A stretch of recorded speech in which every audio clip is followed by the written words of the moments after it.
Ya, jin bisa menjadi setan. Ketika jin itu membisikkan kepada manusia, mengajak untuk menjauh dari Allah Subhanahu wa taala. Bisikan pada jiwa manusia misalnya, nggak usah sholat, nggak usah ini, nggak usah itu. Maka jin saat yang bersamaan sedang menjadi setan. Setan dari kalangan apa? Jin, minal jinnati. Tapi ketika itu melekat pada manusia misalnya, ya, melekat pada manusia, menjauhkan dari kebenaran, menjauhkan dari kedekatan kepada Allah. Orang mau sholat diajak nggak sholat, nggak usah sholat lah, sholat nomor 2, nomor 1 kita makan dulu, nomor 1 kita ke diskotik dulu, nomor 1 kita mabuk dulu. Misal, diajak maksiat, diajak mabuk, diajak mencuri, diajak membegal, diajak nipu, diajak korupsi. Nah, itu artinya manusia itu pada saat yang bersamaan sedang disifati oleh sifat syaitana. Kata kerjanya, ketika masuk itu kepada dirinya, maka disebut dengan syaitan. Setan dari kalangan manusia. Jadi setan itu awalnya bukan makhluk berwujud nih setan, bukan. Tapi sifat yang dilekatkan pada seseorang, dilakukan oleh iblis, melekat pada jiwa, bisa manusia, bisa jin. Ketika ada manusia misalnya terlekat dengan itu, menjauh dari Allah Subhanahu wa taala, ngajak orang lain menjauh dari Allah, saat yang bersamaan dia sedang menjadi apa? Setan. Nah, ini musuh dari dakwah Nabi sallallahu alaihi wasallam. Ketika Nabi memberikan dakwahnya, diteruskan para ulama, para ustaz dan sebagainya, saat yang bersamaan ada orang-orang yang berusaha menjauhkan dari rahmat Allah Subhanahu wa taala. Maka itu lawannya. Itu yang diisyaratkan di Quran surah ke-6 Al-An'am di ayat 112. Ya, Quran surah ke-6 Al-An'am ayat 112. Paling kanan agak ke atas sedikit. Wa kadzalika ja'alna likulli nabiyyin. Demikianlah kami telah tetapkan, kata Allah Subhanahu wa taala, bagi misi para nabi itu, ya, aduan syayatinal insi wal jins. Ya, ada musuh dari dakwah Nabi SAW, syayatin jamaknya.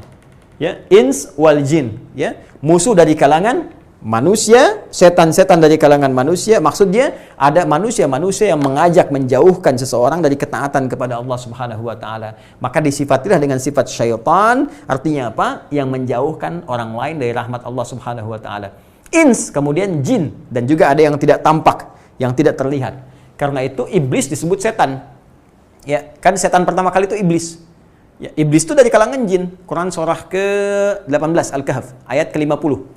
Ya, paling kanan agak sedikit ke tengah. Ya, wa idz qulna lil malaikati isjudu li adama fasajadu illa iblis kana minal jinni fafasaqa an amri rabbih. Ketika kami firmankan kepada para malaikat, ya, untuk mereka apa? Bersujud kepada Adam sebagai penghormatan, bukan sujud penghambaan, penghormatan atas perintah Allah Subhanahu wa taala, maka semua malaikat dan kalangan-kalangan makhluk yang ada pada situ bersujud sebagai hormat kepada Adam atas perintah Allah, illa iblis. Kecuali iblis. Siapa iblis itu? Kana minal jin fafasaqa an amri rabbih. Dia termasuk kalangan jin yang bermaksiat kepada Allah, menyimpang dari perintah Allah Subhanahu wa taala. Lawan fasik itu taat. Dia asalnya dia taat, saat dia menyimpang dari ketaatan disebut fasik. Ya, maka dinamai oleh Allah Subhanahu wa taala ini jin, ya, dia menjadi iblis. Iblis berasal dari kalangan jin dengan bermaksiat kepada Allah Subhanahu wa taala. Waktu menjadi iblis, dia masih bermaksiat dengan sendirinya. Diperintah sujud nggak mau sujud. Masih untuk dirinya. Tapi ketika itu kemudian dialihkan untuk menggelincirkan Adam. Ya, ma mana'aka alla tasjuda idza amartuk. Di Quran surah ke-7-nya teman-teman, di ayat 11 sampai dengan 13-nya, ketika Allah katakan di ayat ke-12-nya, ma mana'aka alla tasjud. Ya, ma mana'aka alla tasjuda idza amartuk. Kenapa kamu enggak mau sujud ketika aku perintahkan? Kata Allah, sujud itu bukan perkara sujudnya, itu perkara perintahku. Bukan Adamnya, aku yang perintahkan. Kamu nggak menghargai aku sebagai Tuhan yang memerintahkan kau. Jadi kalau teman-teman sekalian, mohon izin ya, kita diperintahkan sujud dalam sholat, ya, mohon maaf, Allah nggak butuh dengan sujud kita, dengan sholat kita, yang butuh kita untuk membuktikan ketaatan kita kepada Allah. Jadi kalau ada orang nggak mau sholat, sebetulnya bukan karena sholatnya, karena melanggar perintah Allah. Allah yang perintahkan kok. Itulah warisan iblis yang ditularkan pada manusia. Kata Allah, kenapa kamu nggak mau sujud sebagai penghormatan pada Adam? Bukan karena sujudnya, aku yang perintahkan. Qala ana khairum minhu. Aku lebih hebat dibandingkan dengan Adam. Khalaqtani min narin wa khalaqtahu min tin. Kau ciptakan aku dari api, kau ciptakan dia dari tanah. Nggak level. Yang tinggi harus hormat kepada yang rendah.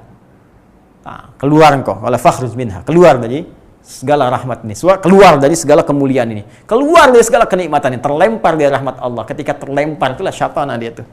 Dan dia ingin buktikan kepada Allah. Dengan kesombongannya, Allah, aku benar-benar kok hebat dibandingkan Adam. Ya, berikan aku kesempatan untuk goda Adam. Aku ingin tunjukkan aku lebih hebat dibandingkan dengan Adam. Ya, maka Allah pun kemudian memberikan kesempatan untuk menunjukkan bahwa Adam pun punya perisai untuk mendekat kepada Allah, dan dengan itu rahmat Allah diturunkan kepada Adam alaihissalam. Baik, tapi ketika dia buktikan untuk menggoda Adam, maka dirubah oleh Al-Quran diksinya dari iblis menjadi syaitan. Perhatikan teman-teman, di ayat 34 surah Al-Baqarah, itu kalimatnya masih iblis. Wa idh qulna lil malaikati isjudu li Adam fasajadu illa iblis aba wastakbara wa kana minal kafirin. Nah, di ayat ke-36 ketika dia menggoda Adam, itu dirubah diksinya dari iblis menjadi syaitan. Jadi ketika dia iblis, itu masih untuk dirinya, maksiat untuk dirinya. Ketika digoda orang lain, dijauhkan dari rahmat Allah supaya berbuat maksiat, maka dirubah kalimatnya dari iblis menjadi syaitan. Fa'azallahuma syaitan. Ya, jadi setan pertama dari kalangan jin, itu siapa? Iblis. Dari kalangan apa? Jin. Sedangkan jin itu tidak tampak. Ya, makanya ketika iblis kemudian menggoda Adam, diberikan was-was pada dirinya dan sebagainya, pada istrinya, pada keluarganya demikian, ya, Adam dan istrinya sampai tergelincir dengan syaitanah. Ya. Dan dia bangga, tuh kan ya Allah aku buktikan kan, aku bisa menggelincirkan Adam. Tapi dia lupa, Adam pun mendapatkan ilmu dari Allah. Ya, ada perisai-perisai sampai dia bertobat. Fatalaqa Adamu min rabbihi kalimatin fataba alaihi. Fatalaqa Adamu min rabbihi kalimatin fataba alaihi. Maka diberikan kalimat taubat kepada Adam, dia taubat. Ya, itu unggulnya dibandingkan dengan iblis. Setan, iblis, ketika salah diberi kesempatan oleh Allah untuk taubat. Makanya nggak langsung dihukum, kalimatnya ma mana'aka alla tasjuda idz amartuk. Apa yang menyebabkan engkau begitu sulit sujud ketika aku perintahkan? Kenapa kamu nggak sujud? Itu kan isyarat. Dia sadari dia salah, ya Allah saya salah, saya taubat ya Allah, saya taubat, selesai masalah. Tapi karena sombong, ana khairum minhu, ya, karena sombong, tertutup dengan kesombongan, maka kesombongan bisa menghambat pintu hidayah, menutup pintu taubat. Karena itu nggak usah sombong, tinggalkan segala perangkat itu. Diharamkan kesombongan oleh Allah Subhanahu wa Ta'ala.